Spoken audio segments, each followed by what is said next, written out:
नमस्कार मित्रांनो, कमळी मालिकेत आपल्याला पुढील भागांमध्ये असा काही ट्विस्ट बघायला मिळणार आहे की घरामध्ये फक्त वादच नाही तर युद्धच होणार आहे. कारण मालमत्तेची सही होणार आहे आणि सत्याची किंमत कोणीतरी देणार आहे. पण हे कशा पद्धतीने होणार आहे ते आपल्याला पुढील भागांमध्ये बघायला मिळणारच आहे. पण आता आपल्याला हे काही बघण्यासाठी आमच्या चॅनलला लाईक, शेअर आणि सबस्क्राईब करायला विसरू नका. आपल्याला असं बघायला मिळतं की अन्नपूर्णा यांच्या घरातील हॉलमध्ये सगळेजण जमलेले असतात. हॉलमध्ये सगळे उपस्थित आहेत आणि एका बाजूला कमळी, सरोजा, ऋषी आणि नयनतारा आहेत, तर दुसऱ्या बाजूला अनिका, कामिनी आणि रागिनी आहे. मध्यभागी आपण बघतो तर राजन आणि अन्नपूर्णा आणि एका कोपऱ्यामध्ये व्हीलचेअरवरती सदानंद बसलेले आहेत. ते बोलू शकत नाहीत, पण डोळ्यामध्ये प्रचंड अस्वस्थता आपल्याला दिसत आहे. घरात इतकी शांतता आहे की श्वासही ऐकायला येईल. टेबलावरती फाईल आहे आणि ती फाईल म्हणजे प्रॉपर्टीचे पेपर्सची फाईल. तिथेच राजन बोलतो आणि आता निर्णय. राजन गंभीर आवाजात बोलत असतो, आज शेवटचा दिवस आहे आणि ही मालमत्ता कुणाच्या नावावर होणार हे आज मी ठरवणार आहे. अनिका ताठ मानाने आणि ताठ पद्धतीने उभी राहते आणि तिच्या चेहऱ्यावरती आत्मविश्वास तर आहे, पण डोळ्यामध्ये लालच दिसणार आहे. अनिका तिखट आवाजामध्ये बोलते, ठरलंय ना, मी घरची मुलगी आहे आणि मला हक्क आहे आणि ही मालमत्ता सगळी माझ्या नावावर होणार आहे. तिथेच कमळी शांत पण तिची नजर एकदम तीक्ष्ण आपल्याला दिसते आणि ती म्हणते, घरची मुलगी, घरात राहणं आणि घर जपणं यात फरक असतो अनिका. तेव्हा अनिका आणि कमळी दोघांमध्ये स्फोट होतो. अनिका जोरात हसते आणि म्हणते, अगं तू कोण? कालपर्यंत ह्या घराची तुझं नाव पण नव्हतं. हे गावछाप, आज तू मालमत्तावरती अधिकार सांगतेस. तेव्हा कमळीचा चेहरा कठोर होतो आणि कमळी ठामपणे म्हणत असते, माझं नाव काल नव्हतं अनिका, पण माझं अस्तित्व खूप आधीपासून आहे. फक्त ते लपवलं गेलेलं होतं. कामिनी लगेच त्याच्यामध्ये पडते आणि म्हणते की वाह अनिका, वाह, बघ तर खरी कसं नाटक आहे, नवीन नाट्य, नवीन सत्य. आणि सरोजा तिथेच पुढे येते आणि सरोजा पण कडक आवाजामध्ये म्हणते, कामिनी, तुझं नाट्य जगाने खूप पाहिलेलं आहे. आता सत्य ऐकण्याची वेळ आलेली आहे आणि ते सत्य ऐकण्याची तू तयारी पण ठेव. रागिणीचा भडका तिथेच होतो आणि रागिणी तिखटपणे बोलते आणि म्हणते, सत्य, सत्य हेच आहे की कमळीने ह्या घरात येऊन फूट पाडलेली आहे. तेव्हाच ऋषी पण पुढे येतो आणि ऋषी जोरामध्ये बोलतो की फूट पाडली, फूट आधीच पडलेली होती आणि कमळी फक्त ती दिसायला लावते, ती दाखवते. तेव्हा अन्नपूर्णा म्हणते, बस करा, बस, आता इथेच संपवा हे सगळं.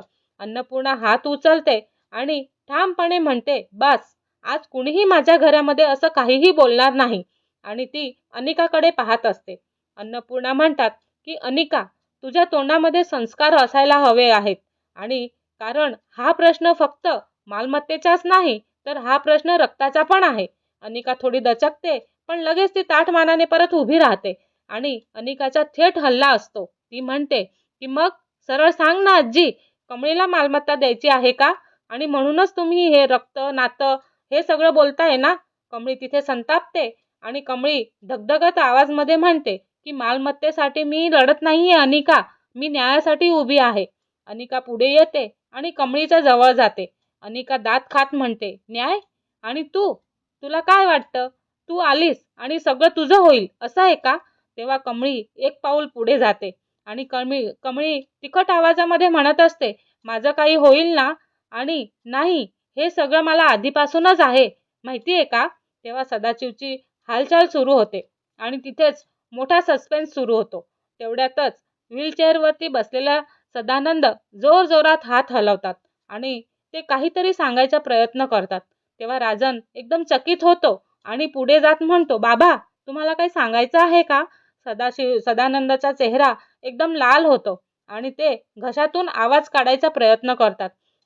सदानंद तुटक पण अस्पष्ट आवाजामध्ये क क म म असं बोलत असतात. सगळेजण ते ऐकून स्तब्ध होतात. कामिनीचा चेहरा पांढरा पडतो आणि कामिनी मनामध्ये विचार करते, नाही, हे काही बोलायला लागला ना तर मी सगळे इथे संपून जाईल. नयनतारा पटकन पुढे येते आणि नयनतारा म्हणते, कागद द्या त्यांना, लिहू तर द्या.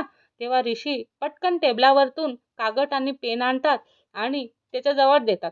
सदाशिव थरथरात हातामध्ये पेन पकडतात आणि तिथेच ते काहीतरी लिहायचा प्रयत्न करतात आणि ते शब्द लिहायला घेतात.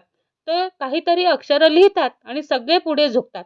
कामिनीच्या चेहऱ्यावरती घाम असतो आणि सदानंद लिहितात, कामिनी.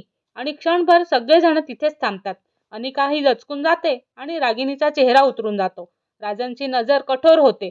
अन्नपूर्णा हळू पण धरकी भरवणाऱ्या आवाजामध्ये म्हणत असतात, सदानंद, तुम्हाला काही सांगायचं आहे का कामिनीबद्दल?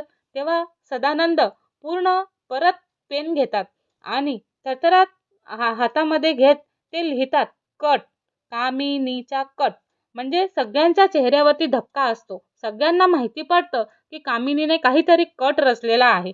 कामिनी पटकन पुढे येते आणि कामिनी खोटं प्रेम दाखवत म्हणत असते की अहो, त्यांना त्रास होतोय, त्यांना दम लागतोय, तुम्ही त्यांच्यावरती दडपण का टाकताय?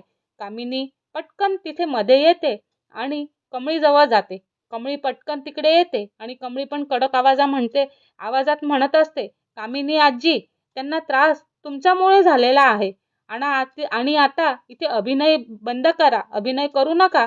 कामिनीचे डोळे तिथेच लाल होतात आणि राजनचा पण तिथेच निर्णय येतो आणि तो म्हणतो, आता पुरे, बस झालं. राजन फाईल उचलतो आणि जोरात म्हणतो, बस, आता खूप झालं. तेव्हा अन्नपूर्णाकडे पाहतो आणि राजन म्हणतो, आई, आज मी सही करणार आहे. आणि तिथेच अनिका घाबरून जाते. अनिका म्हणते, नाही, माझा हक्क आहे.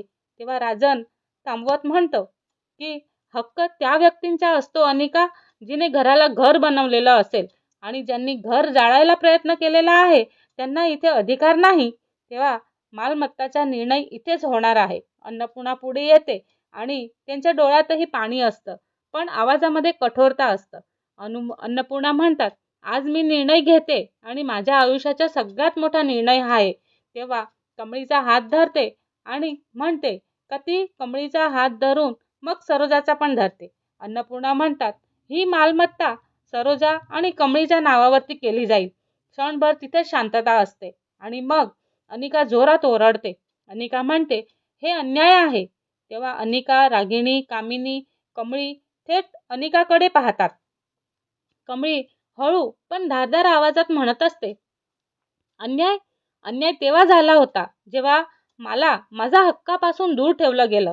सरोजा पण पुढे येते आणि धगधगत्या आवाजात म्हणते, अन्याय तेव्हा झाला होता जेव्हा मला मारायचा पण कट झालेला होता.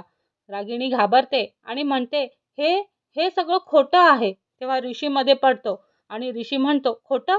सदाशिव काका स्वतः लिहून देताय की ती तर लाज बाळगा आणि आता तरी लाज वाटली पाहिजे ना. तेव्हा कामिनीचे पण हात थरथरतात आणि सदानंद पुन्हा लिहितात आणि सदानंद पुन्हा पेन उचलतात आणि सगळेजण तिथे थांबतात आणि ते शेवटचे शब्द लिहितात, पुरावा. तेव्हा राजांचा चेहरा पण गंभीर होतो. राजांना धडकी भरवणाऱ्या आवाजामध्ये विचार करतो, पुरावा म्हणजे अजून काही आहे का? कामिनीच्या चेहऱ्यावरती भीतीचा अंधार आहे आणि कामिनी मनामध्ये विचार करत असते, नाही, जर पुरावा बाहेर आला तर मी इथेच संपले. तर हा सगळा आजचा भाग आहे. तर पुढचा भाग बघण्यासाठी आमच्या चॅनलला लाईक, शेअर आणि सबस्क्राईब करायला विसरू नका. धन्यवाद.